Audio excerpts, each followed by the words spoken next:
Hey friends, if you should download Realtek audio driver in Windows 11, then please watch this video. I will guide you through the process. The right way to do it is to simply update your drivers. So search for device manager in the Windows search bar, open device manager, expand this, right click on each and every audio driver and update it.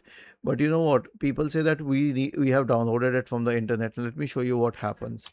When you search for it and go to the Codex website, what you're doing is you're downloading the latest update, which is okay, which is also a way if the update process on device manager doesn't work. But the right way to do it is to simply update the drivers, and then we'll click on submit,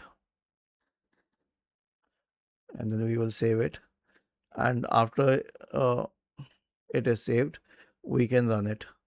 Was this helpful? If yes, then please subscribe to the channel. If not, then let us know in the comment section of the video on how we could help you further. Thank you for watching this video and have a nice day.